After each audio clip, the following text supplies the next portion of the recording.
Alasiri njema popote unapotazama KBC, hujambo na karibu kwenye Kurunzi Mashinani, ikiwa imetimu saa 10 kamili. Mimi ni Zainab, katika lugha ya ishara ni Brian Muraro. Lakini mtazamaji, tukujuze tu ama tukukumbushe kuhusiana na taarifa ama kuhusiana na dimba la kombe la dunia ambalo litakuwa linafanyika nchini Qatar, na nikuelezea tu kwamba zimesalia siku 9 kabla ya kufanyika kombe hilo, na hapa KBC Channel 1 pamoja na redio zetu tumepewa haki miliki ya kupeperusha michuano hiyo, ikiwa ni michuano 28 katika runinga ya kitaifa ya KBC na 64 katika redio zetu mbalimbali zinazotangaza katika lugha mbalimbali, ikiongozwa na redio taifa katika lugha ya Kiswahili. Kwa hivyo inapotimu tarehe 20 mwezi huu wa Novemba, kumbuka macho yote yanaelekezwa kwenye KBC Channel 1. Bali na hayo, tuangazie taarifa ambazo tumezipa kipaumbele hii leo, ambapo Japhet Koome ameapishwa kuwa Inspector Generali mpya wa polisi. Koome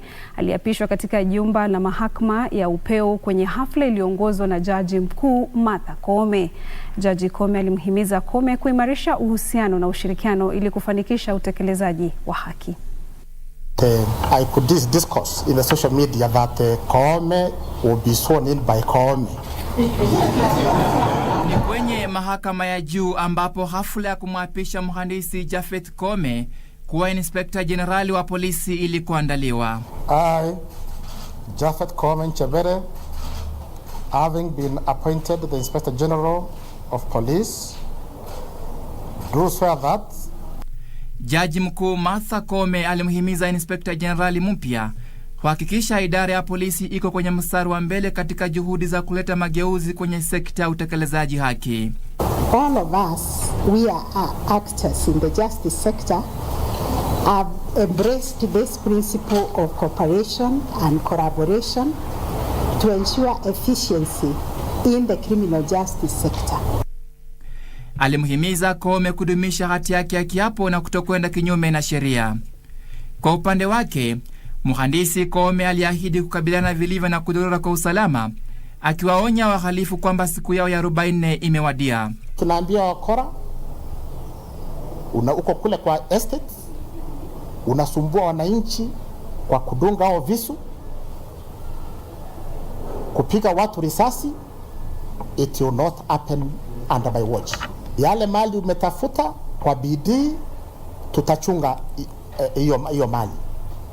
Yeyote anajaribu kuingia kwa mfuko wako, anachukua wallet yako, uko na rekbase umenunua ya dhahabu, anataka kuichukua, atapata cha mtemekundu. Koome alisema atakabiliana vilivyo na wale wanaofadhili na kuyahami magenge yanayohusiana na wizi wa mifugo. Our strategy now is to target the loans. We are calling them livestock loans. And we shall engage Parliament so that such people, they are dealt with for committing a terrorist act. Mwenyekiti wa tume ya huduma ya polisi kwa taifa Eliud Kinuthia alikariri umuhimu wa kuboresha maslahi ya maafisa wa polisi, ikiwemo kuwapatia fursa za kujiendeleza kimasomo. I want to assure you, Inspector General, your welfare first and that of officers will be our first priority at the Commission. And we want to work together to make sure that the issues officers have raised, and there are issues that have been there, and we need to ensure that they are brought to a conclusion. Na Inspector Generali Koome akachukua fursa hiyo kufafanua kuhusu kusabihiana kwa jina lake na lile la Jaji Mkuu. A lot of issues, very interesting discussion. But CJ, is about a wife and husband, is about a brother and a sister. Anyway, I think those are good wishes. That is not the case. Thank you for clarifying that you are not negative. You should also have said the name Koome in Meru is like Wafula, Onyango, Kamau, Mohammed in other places. Koome anachukua mahali pa Hilary Mutyambai aliyejiuzulu mwezi Septemba na kuwa Inspector Generali wa 4 wa huduma ya taifa ya polisi, wadhifa ambao ulibuniwa kufuatia kurasimishwa kwa katiba mpya mwaka 2010.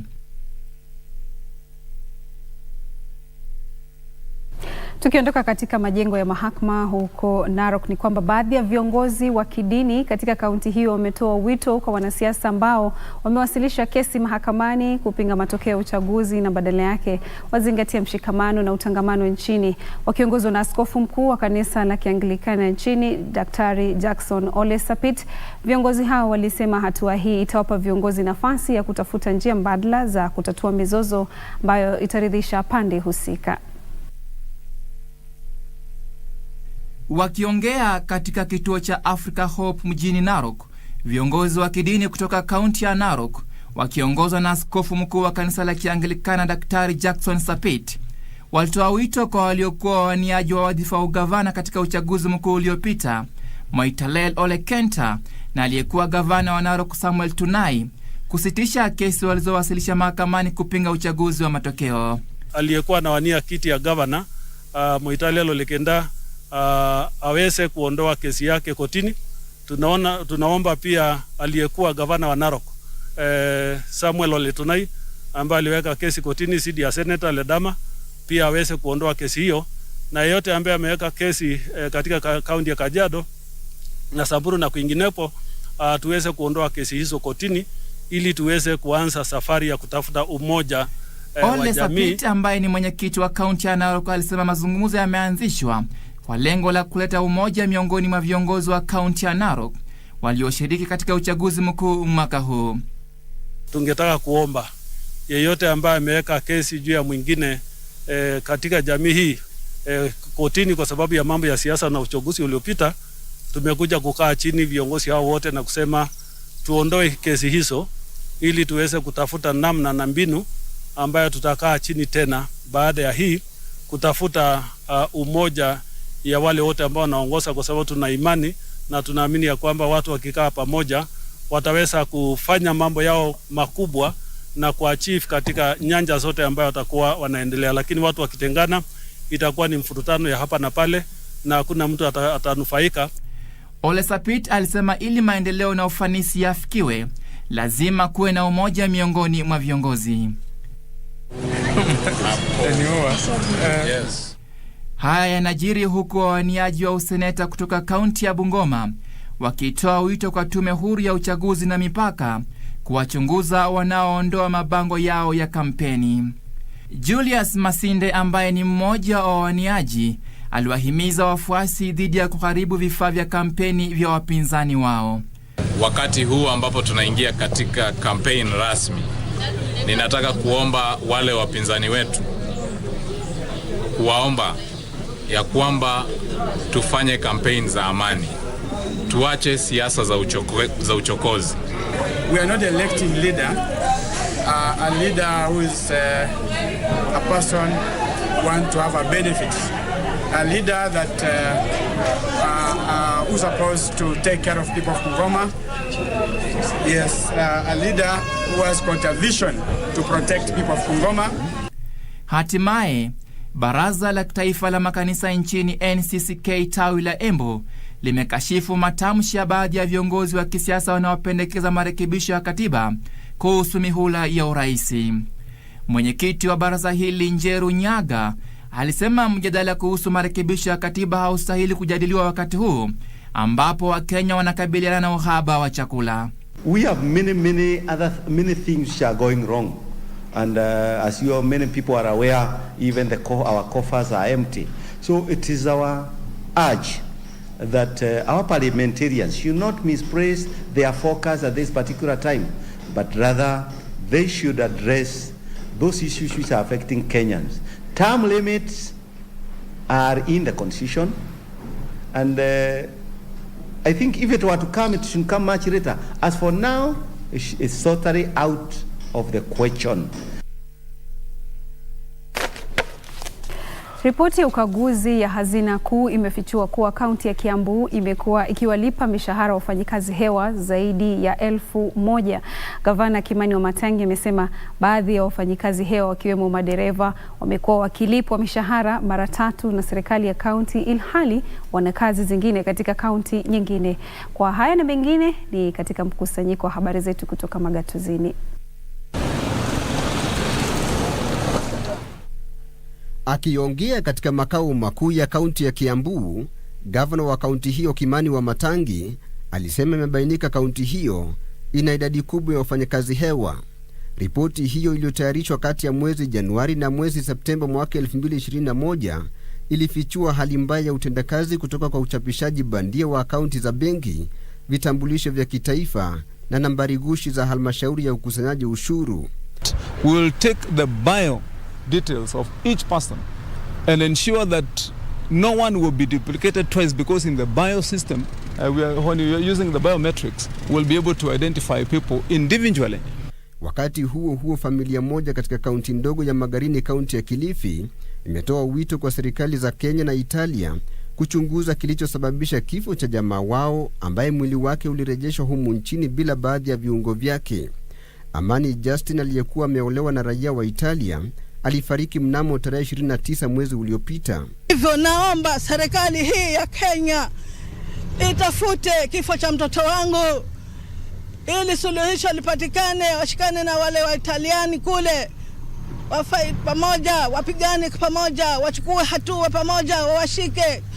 Kwingineko, shindano la sanaa barani Afrika almaarufu Art Master Africa hatimaye limekamilika na washindi kutangazwa. Griffin Lundi aliibuka mshindi kati ya washindani 400 ambapo walikabidhiwa kima cha dola 500 za Marekani. Shindano hilo linalenga kuwahimiza wachoraji kuonesha ubunifu wao kupitia ufadhili wa kampuni ya Big. It actually opened my mind to like a new world of doing art, because I was actually restricted to using pencils, but I came to realize that I can do way more with even pens. And if we look at Kenya alone, there were just under 400 entries to the Art Master competition. Griffin was a very worthy winner of our competition this year. As you heard from him earlier, this was one of several art pieces that he entered, and it just shows that there's a lot of real talent here in Kenya. Katika kaunti ya Narok, wadau wa elimu wamehimiza serikali kutekeleza kikamilifu mtaala wa umilisi KBC, wakisema umepunguza idadi ya watoto wanaoacha masomo. Lona Nkokwa, mwenyekiti wa shirika la maendeleo ya wanawake katika eneo hilo, alisema wanafunzi wa KBC ni wabunifu zaidi ikilinganishwa na wale wa mfumo wa 844. KBC tumeona ni kitu mpya na ni inafaa tuende na wakati, tuende na nyakati. It is interactive, it is hands on to the child, kwa sababu anaifeel, anashika na anaiona na wanaipenda, they enjoy vile tumeshaona katika nyumbani. The Catholic Church, the Anglican Church came.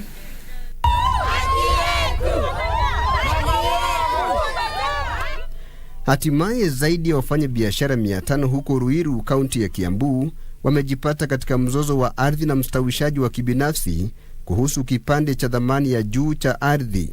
Wafanya biashara hao walitoa wito kwa serikali ya gavana Wamatangi kuanza ujenzi wa soko la muda kuzuia ardhi hiyo kunyakuliwa. Wafanya biashara hao sasa wametoa wito kwa serikali kuingilia kati na kuwalinda dhidi ya kufurushwa kutoka soko hilo.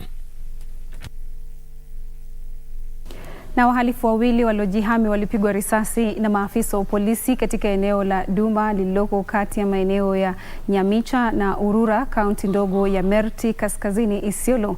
Kamishna wa kaunti ya Isiolo Geoffrey Omoding alithibitisha kuwa polisi waliwanasa majangili hao waliokuwa wakiwasindikiza kundi la wahamiaji haramu. Our security people were able to intercept some of these criminals, and these criminals fired at our police officers. So there was fierce exchange of fire, and the two criminals lost their lives. Then we were able to recover, to arrest 30 people that time. Then after that, our officers continued to search that cut line, and they were able to recover, to arrest further 40 migrants. So we were able to arrest 70 in total migrants who are being escorted by armed militia using motorcycles towards Yamicha, Aurora area. Tukiondoka Isiolo, kwengineko ni kwamba chama cha maendeleo ya wanawake kinapania kubuni vyama vya hazina na mikopo katika hatua inayolenga kuwakimu wanawake kifedha. Chama hicho kinasema kuwa kupitia matawi yake katika maeneo ya mashinani na uwakilishaji katika wadi, chama hicho kitafanikisha utoaji huduma za kifedha kupitia vyama vya ushirika na mikopo. Our vision as Maendeleo is a society in which all members are empowered to make choices in matters that directly affect women. This is for media, nitaenda Kiswahili wa mama. Over the last history of 70 years, Maendeleo's programmatic focus has resolved around women's economic empowerment, socio-political empowerment. Maendeleo in a strategic plan mumeonyeshwa 2019-2024 and improved livelihoods for women in families and communities. We have the creation of circles in the plan. Huko Kitui, serikali ya kaunti ya Kitui inanuia kubadilisha mfumo wa ukusanyaji ushuru katika juhudi za kuziba mianya ambayo inatumika kuiba pesa hizo. Gavana wa kaunti hiyo Daktari Julius Malombe alisikitika kwamba kaunti hiyo imekuwa ikipoteza mamilioni ya pesa za ushuru kutokana na mifumo dhaifu ya ukusanyaji ushuru. Kwa mujibu wa gavana huyo, hatua hiyo itahakikisha kwamba pesa zote zinakusanywa haziibiwi. Kwa sasa kaunti hiyo inakusanya shilingi bilioni 400 kwa mwaka licha ya kuwa na uwezo wa kukusanya shilingi bilioni 1.6 kwa mujibu wa tume ya ugawi wa mapato.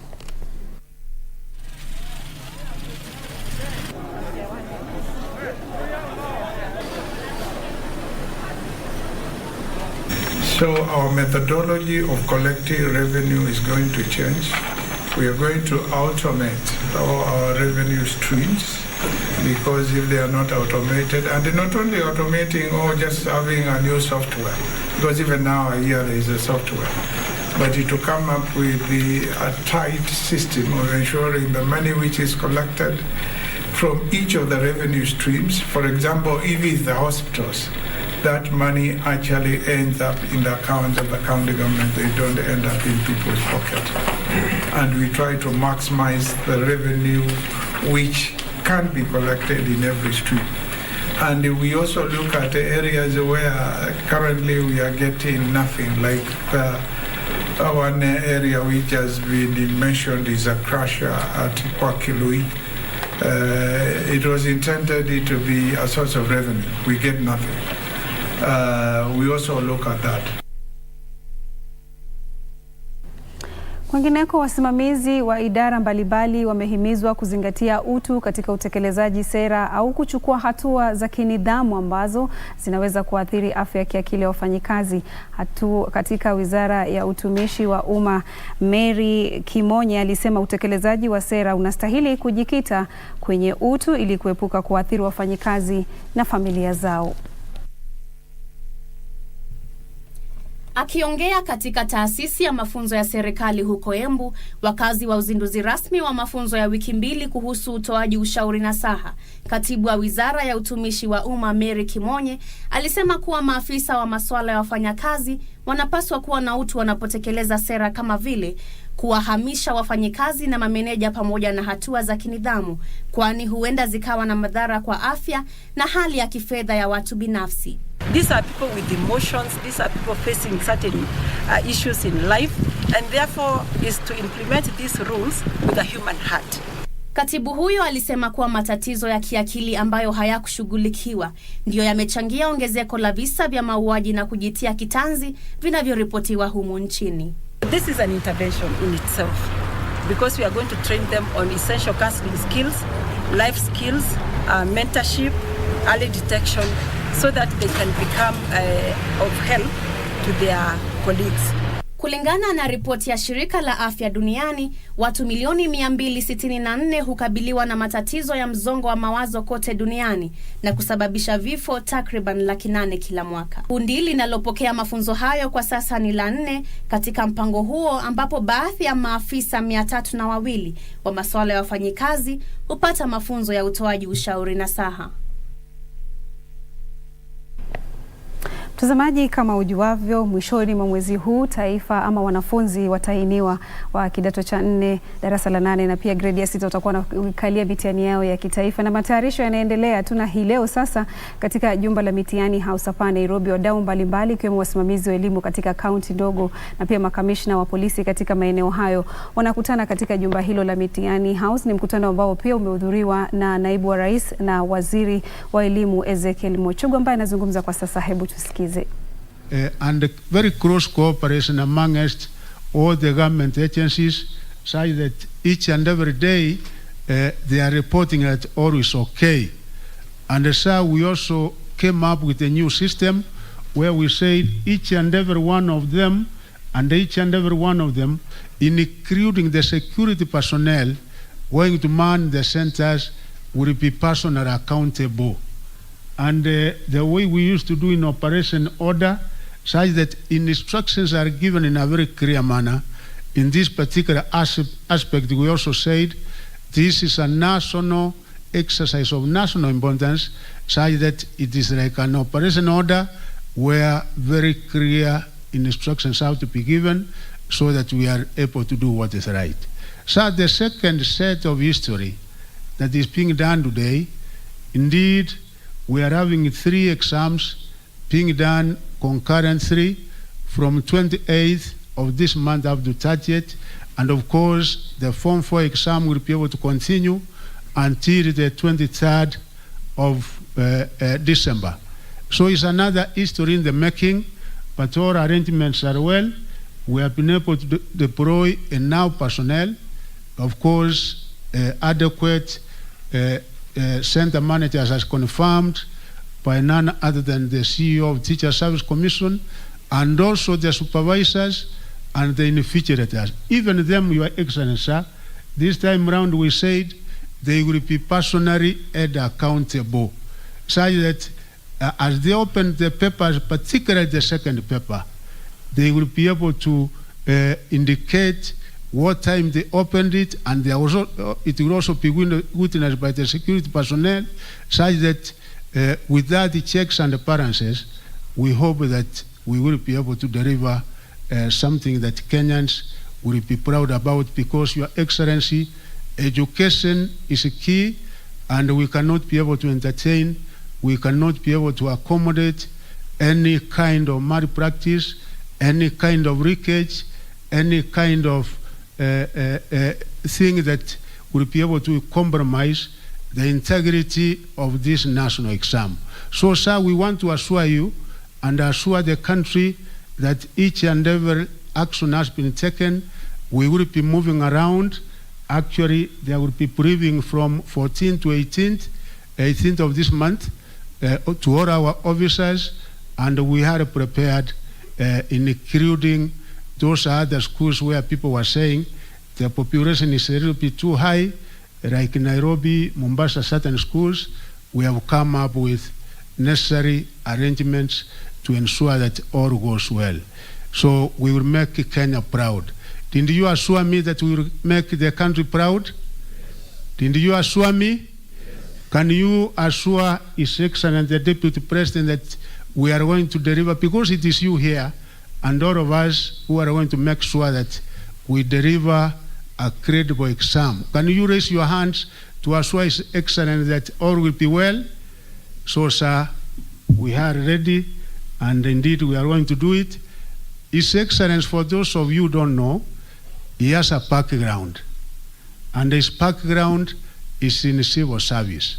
He's a career civil servant, and those of you in administration, you know, we have been in that game together, and in administration we used to say one thing: no assignment can ever be given to you that you cannot manage.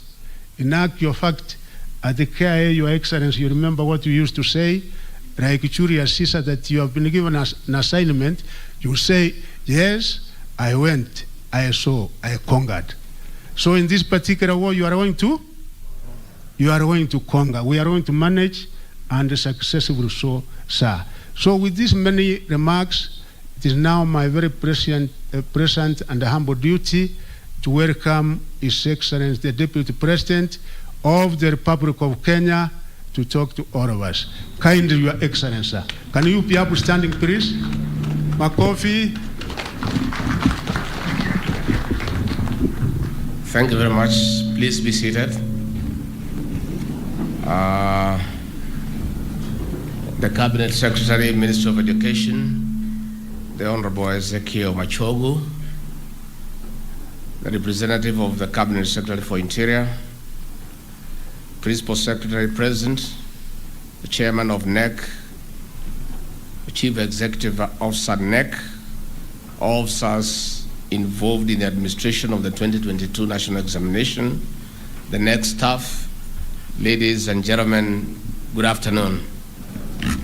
First and foremost, I want to register my apology for keeping you waiting.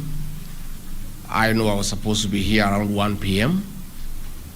It is not my habit or that of the new administration to keep people waiting. We keep time in all circumstances. But today we had a very serious engagement with our development partners and the private sector with the President at State House Nairobi, trying to raise about 16.9 billion to mitigate the effects of climate change and to intervene with the effects of the ravishing drought and famine across the country, which has also affected your sector in terms of day scholars and pupils in primary schools. So it was a fundraising exercise. And you know, when you are looking for money, you don't become impatient. You just wait. You know, this begging has no dignity. So we kept on asking for more and more. Even your minister was with us.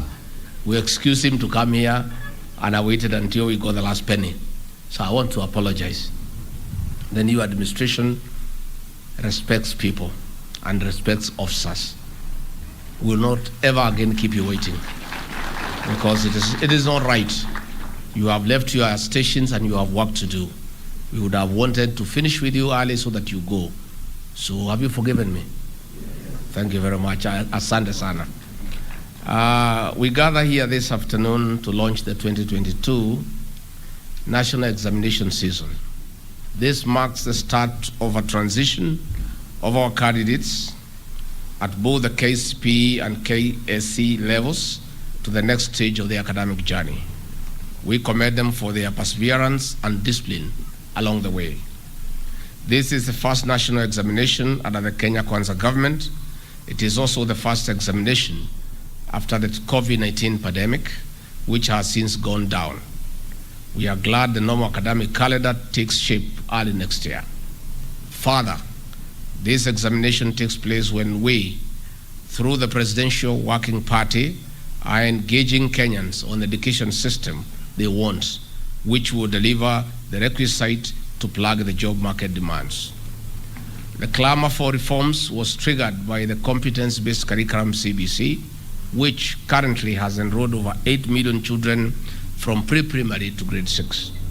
I would like to appeal to parents, guardians, and stakeholders to continue giving their views to support the reform of our educational system. Ladies and gentlemen, Kenya is among the top 10 countries in Africa with the highest internet connectivity. In addition, close to 30 million Kenyans are on broadband. We have also rolled out 5G internet speed. This is a deliberate government effort to open new horizons for the youth in employment, creation, and alleviation of poverty. This will also enhance traditional economies to perform better in the new world of work. We are also seized of the fact that learning activities were interrupted by several insecurity challenges, especially in the North Rift and other areas prone to cattle rusting and criminal activities.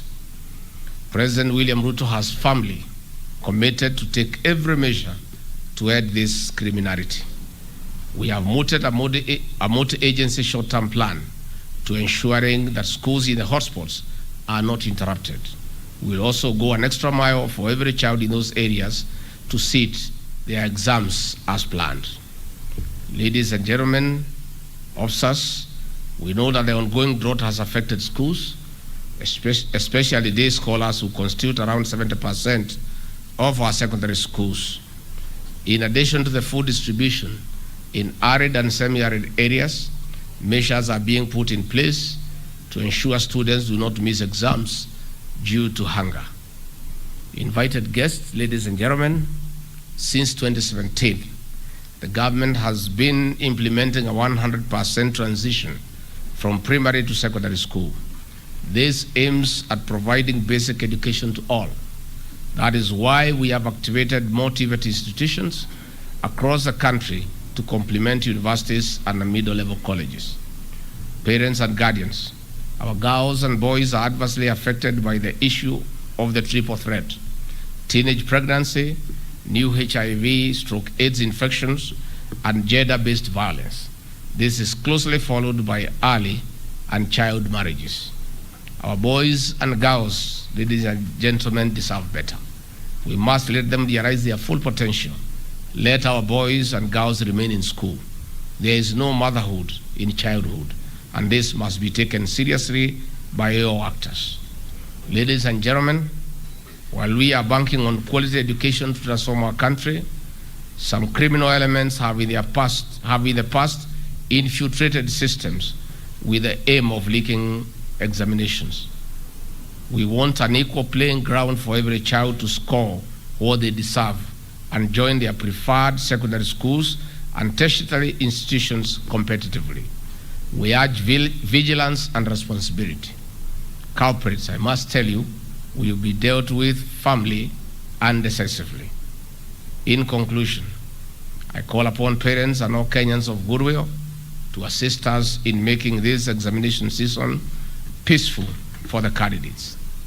On behalf of His Excellency President William Ruto and my own behalf and the government of Kenya, I wish all candidates a fruitful examination seasons, and we look forward to celebrating you once the results are released.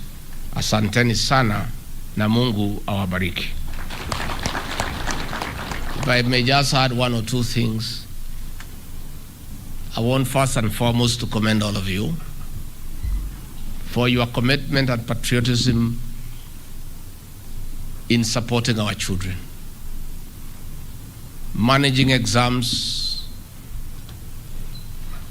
is a hectic exercise. Indeed, it is a calling. I don't think anybody can pay you for the sacrifice.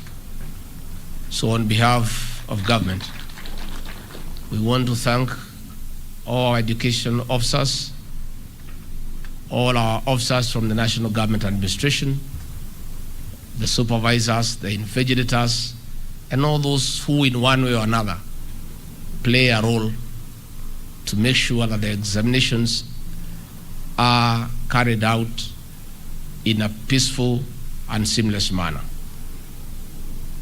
Your efforts, education officers, in conjunction with officers of the National Government Administration and our security agencies, have been very successful in the past. I have no doubt in my mind that this year will be no exception. I want to really thank you on behalf of the President, the Kenya government, and the people of Kenya for your patriotism, sacrifice, and commitment in support of our examinations. I would like to say thank you. Secondly, you people have what it takes. Some of us are very conversant with this exercise because we have been members of parliament on the ground with you, and we have worked together. And it will be unfair for us to pretend that we don't know you and what you do, because we know. You know, some people, when God gives them a chance to rise to these high offices, they become arrogant, they look down upon others, and they behave like they don't belong to this country. President William Ruto and I are the products of a miracle. We were just ordinary people, born in ordinary homes, brought up in ordinary circumstances, went to school barefoot, went without food, we had diggers, we had all sorts of problems. And therefore, where we have reached, we cannot pretend that we don't know the journey we walked through. It is for that reason, our CS education, I want to appeal to you. Please let the ministry look at the facilities available to our sub-county directors of education. I've been there with them. I know. They have no vehicles, they have no offices, they have no furniture, and they are expected to oversee what the teachers are doing. I remember in Madeira constituency, where I was a member of parliament, I had a very ambitious program of transforming all the primary schools into a world-class environment. We renovated all the classrooms, we put tiles, we made it a beautiful place. And then the sub-county director of education, I hope nobody has transferred her from there, of Madeira East, Mrs. Mbai, is she still here? Or you people have removed her after I left Madeira? Is Mrs. Mbai here? She came to see me and asked me, Mheshimiwa, how do I supervise the teachers? Their offices are so beautiful and modern compared to mine. So when they come to see me, they look down upon me because they live in a better environment. I have seen the agony that our directors, the sub-county directors of education go through. Waziri, we need to back them with facilities for them to be able to have meaningful supervision and provide leadership to the rest of the actors in that particular sub-county. So let us facilitate officers of government, and these officers, I can tell you, they work very hard, and they are very patriotic and concerned about education. I have worked with many of them, and I can tell you, if there is one ministry where officers are committed and patriotic and willing to serve, are officers in the Ministry of Education. So I'll be asking your CS where he needs my support on that, the President will assist him so that we can make your environment better. Our officers of the National Government Administration, you know I'm one of you. It's only a uniform I don't have. But you know where my heart is. I was feeling so bad when you are being misused to do negative things and politics, because that is not your work. You know, I was very unhappy when officers of the National Government Administration were harassing teachers in Kirinyaga County because the teachers are refusing to get involved in politics. The officers of the National Government Administration are the best that this country has, but only if they are deployed positively and appropriately for the benefit of the people. The previous administration used them negatively to go and campaign for Azimio, to intimidate teachers, to harass everybody, and that is not their work. The work you are going to do in this examination season, that is your work and is a good job. The work you do to maintain peace is the right thing. The work you do to make sure there are no boundary disputes, that is good thing. Ahead, we want to ask you to help us in matters of agriculture. We want to map this country. We want to know the agricultural sector. How many acres of coffee do we have? How many acres of tea, rice, sugar, pyrethrum, so that we can be able to look for inputs and fertilizer to assist our farmers. And officers of National Government Administration, the assistant chiefs and the chiefs, they know everybody. They will be able within 2 weeks to tell us the entire acreage under maize, which farmer has how many acres, so that when we plan to assist farmers with fertilizer, we do it spot on. The because we have the necessary data. And that is an activity that we are going to work with the officers of the National Government Administration. So I want to assure you, the Gao family, in this government, you have an advocate that you don't pay 24/7. And I'll push your agenda. I also know our assistant county commissioners have no dignity because they travel by matatu. They live behind shops in a single room that has no toilet facility. And yet they are expected to have authority over the people. If you get an assistant county commissioner in a matatu and the tout is pushing him asonga and to pay quickly, and then the same fellow goes and finds him in office, he's trying to tell him what to do, he cannot listen. So we must also dignify our officers in the National Government Administration by getting them offices, getting them good residence, and making sure they have vehicles and they have fuel so that they are able to perform. So the deputy county commissioners, the assistant county commissioners, please align yourself quickly with the new government. Quickly. And the new government wants you to serve the people. We don't want you to harass anybody. We don't want you to use thorax. We want you to engage Kenyans and talk to them.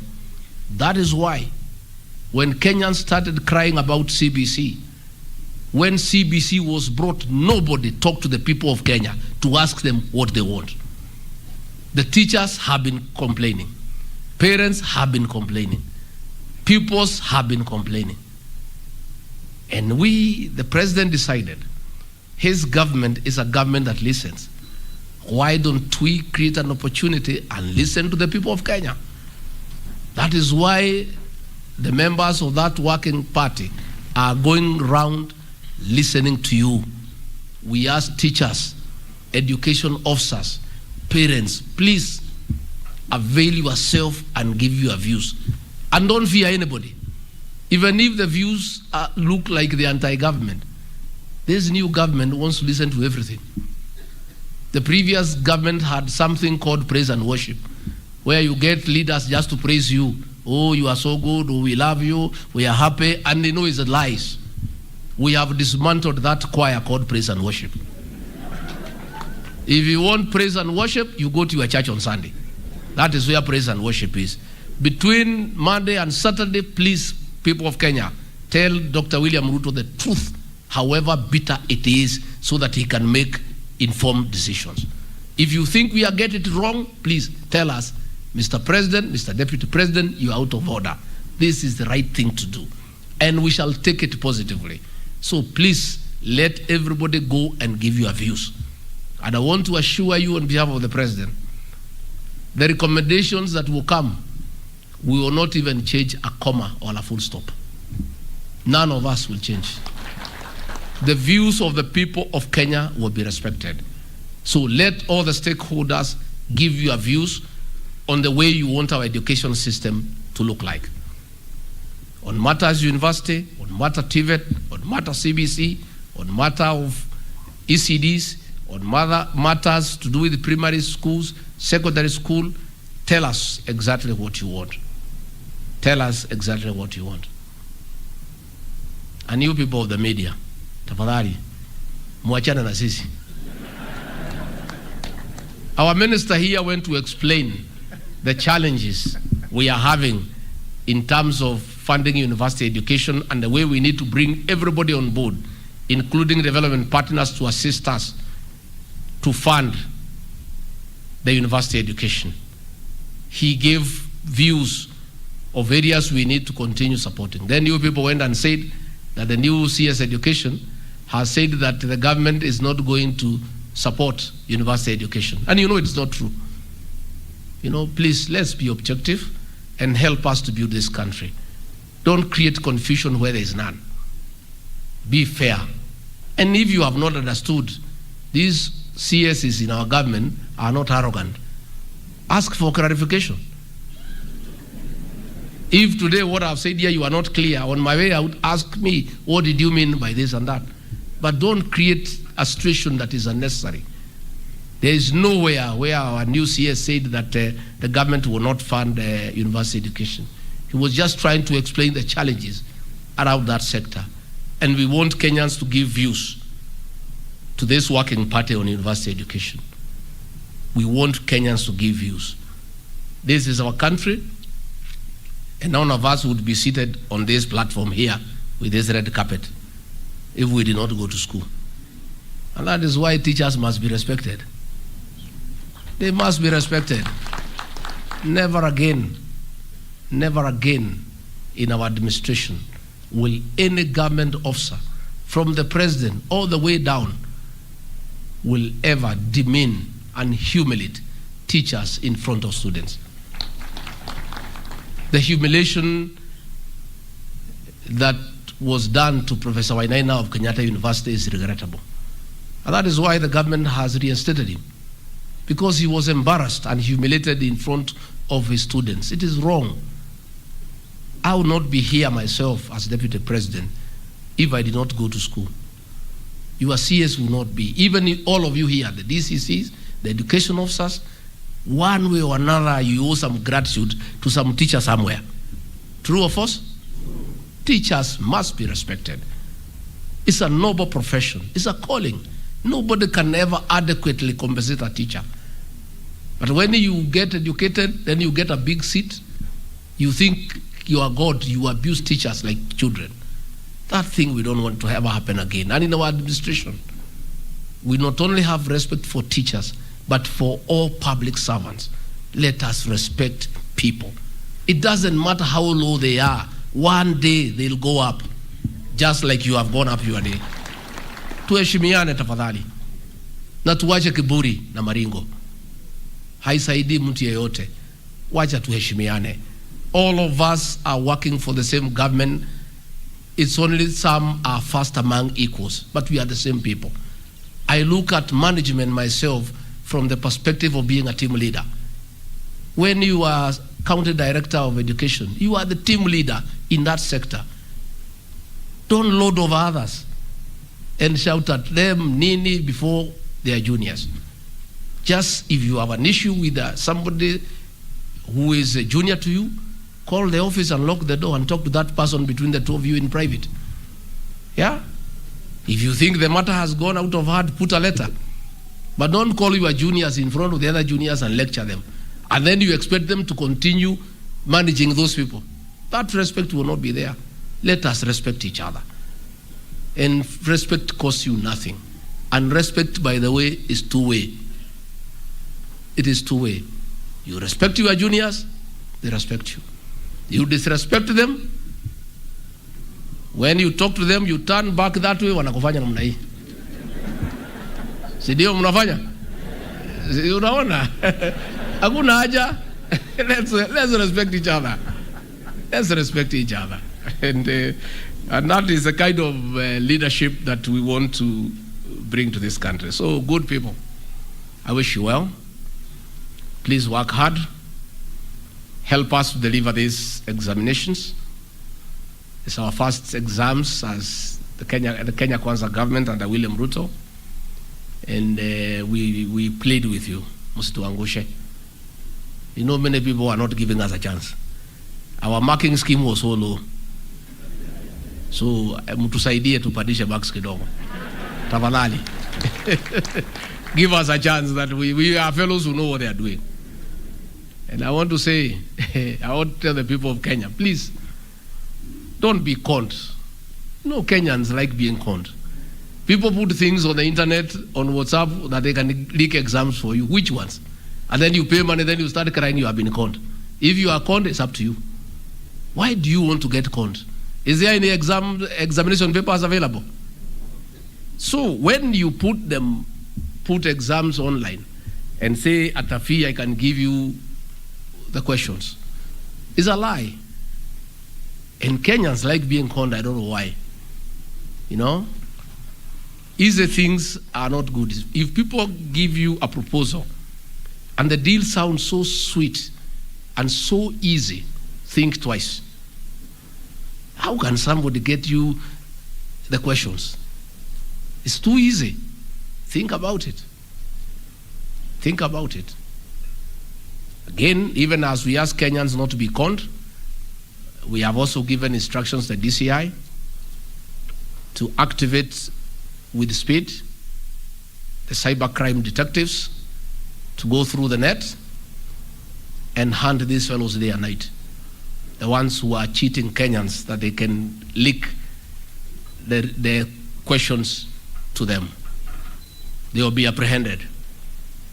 And we have told the DCI, look for all these characters. I plead with none of you will be victim. Please, don't. Don't take yourself to, I don't know, I'm not able to translate my Kikuyu how it is said. Usijipeleke kwa umbwa imefungwa. Si ndio? Imefungwa pale na wewe mwenyewe unaenda wapi? Please, we have told the DCI to hunt these guys down. So if you are collaborating with them, shauri yako. Ukikamatwa usiseme sikukwambia. Don't try to collaborate with these crooks who are trying to say they can leak exams and con people. And don't make an attempt to try to leak what has been entrusted to you, because we'll catch up with you. It's not necessary. Si ukule mshahara yako ile kidogo umezoea. Si hiyo ndio yako? Ile kidogo umezoea hiyo ni mzuri. If you think it's not enough, work a little bit harder, then you get promoted, you get a little bit more. It is an easier way. I think it is easier to work hard and get promoted than try to leak exams so that you make some money. Because you are likely to end up in the wrong place. So please let no officer here and across the country, our teachers, all the invigilators, all the supervisors, please, we plead with you not to get corrupted by criminals, to join them in trying to circumvent a good process of administering our exams by trying to leak, because the law will catch up with you and it is not necessary. There is dignity in earning money in a good way. There is dignity of sweat. There is dignity of labor. It is very fulfilling to get you a salary of 50,000 shillings that you have earned for 30 days. It's very fulfilling. Let us all be satisfied with our salary. Let's be satisfied. And if you are not satisfied with the salary, there is nothing wrong with you investing in that salary in farming so that you can make a little bit more. There is no harm in saving in your circle and taking a loan and starting something that can give you some income. That's the only way. Finally, I want to urge you and the people of Kenya, let's pay taxes. I know when we came in, we told KRI not to be very hard on people and to have a positive and friendly tax regime. And some Kenyans are using that to say now they cannot pay tax. I want to say no. Umpatie Kaisari yake. What belongs to Caesar goes to who? Let all Kenyans pay tax. We need money to do all these things we are doing with you. We need money to pay your salaries. We need money to print the exams. We need money to fuel the vehicles used by our security officers. We need money to build roads. We need money to build classrooms. We want to ask every Kenyan to pay their taxes on time and not to try to use our magnanimity that people should not be harassed to evade paying tax. We want everybody to pay tax because we need it for our recurrent and development expenditure. So kwa hayo mengi, mimi natakia nyinyi mema. Tutakuja huko kuona vile mnaendelea. I think waziri atatupangia. We come and open the containers early in the morning. And I've heard you saying that Deputy President has never come here. That's what you said. I want to absolve my boss from blame. William Ruto was willing to come. Lakini si alikatazwa kazi. Yeah, let's be fair. I don't think President William Ruto, Deputy President then, he's a very hard-working man. He wanted to be here. He wanted to be everywhere. Lakini akaambiwa akae kando. Sasa angefanya nini? So as we are ready for work, we will be with you everywhere. Tutafuatana na nyinyi kila pahali. Hizo container mkifungua tutakuwa hapo. It's only we cannot be allowed to come and do invigilation. Kama tungekubaliwa tungekuwa hapo. Mimi na president, we are looking for work. Unajua tulinyimwa kazi miaka 5. Can you imagine? When you are somebody who is hard working and then you are stopped from working, you can even get sick. That is why simunaona vile tunangangana. We are ready to work. We were ready even then. We were stopped from working. And because we could give a contribution, this country almost ground to a halt. The economy is down, everything is not working. And I said during the inauguration, and people said I'm mischievous, I should not speak the truth before visitors. I will speak the truth when visitors are around and when they are not around. Because the truth will not change. It will remain what? The truth. So please, don't say that you have never found a deputy president. I want to absolve my boss. He was denied an opportunity to be with you. Now that he is president, he'll be with you all the time.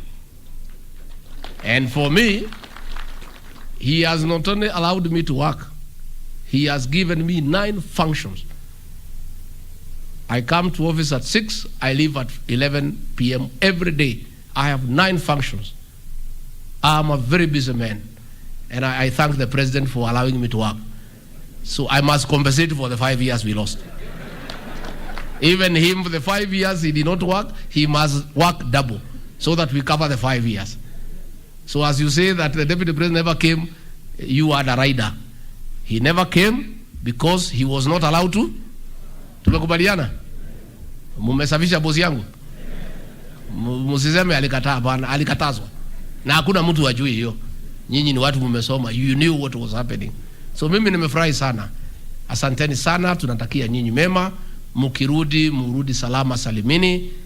Musalimie jamii. Say hi to your families. Say hi to everybody. Do a good job. And we wish you a Merry Christmas and a Happy New Year. Thank you.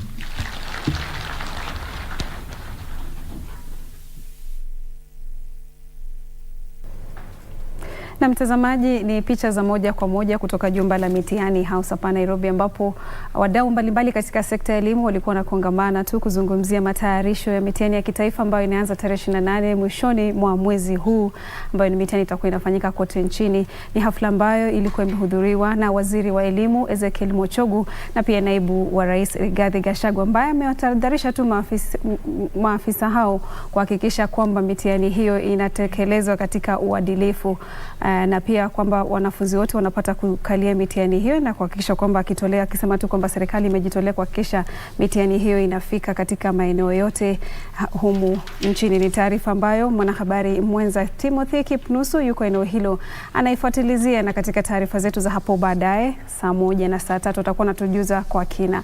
Mimi ni na mtazamaji, kama tu nilivyokuelezea ni kwamba taarifa hiyo mwanahabari mwenza Timothy Kipnusu atakuwa anakuelezea kwa urefu hapo saa 1 na saa 3 kwa lugha ya Kimombo. Lakini nikukumbushe kuhusiana na kombe la dunia ambalo litafanyika nchini Qatar, na hapa KBC Channel 1 tumepewa haki miliki ya kupeperusha michuano hiyo. Ni KBC tu peke yake humu nchini ambayo imepewa haki hiyo ya kupeperusha michuano hiyo, 28 kwenye runinga ya kitaifa ya KBC na 64 katika redio zetu mbalimbali ambazo zinatangaza katika lugha nyingi tu, ikiwemo ile redio taifa ambayo inatangaza katika lugha ya Kiswahili. Tarehe 20 mwezi Novemba, stesheni ni KBC Channel 1. Lakini ujumbe wowote unaohusiana na michuano hiyo ya World Cup ambayo inafanyika nchini Qatar, kwenye mitandao ya kijamii tunasema kwamba World Cup iko KBC. Kwa hivyo ukiandika ujumbe wote ambao unahusiana na michuano hiyo, usisahau kutumia #World Cup iko KBC, na bila shaka tutakuwa tunasoma ujumbe wako, ama pia tutakuwa tunaujibu kwenye mitandao ya kijamii. Niseme shukrani sana kwa muda wako wewe kukaa nasi kuanzia hapo saa 10 hadi hivi sasa. Umekuwa nami Zainab Said, katika lugha ishara amekuwa ni Brian Muraro. Kwa niaba ya wanaripoti wenzangu walihakikisha taarifa hizi zimekufikia kwa njia iliyo shwari, mpiga picha hapa ndani na pia mwelekezi wangu, tunasema shukrani sana kwa muda wako. Mimi na wewe kuungana tena hewani itakuwa ni majaliwa yake Mwenyezi Mungu. Masalam.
trafficking. Run him in after you. Yes, sir.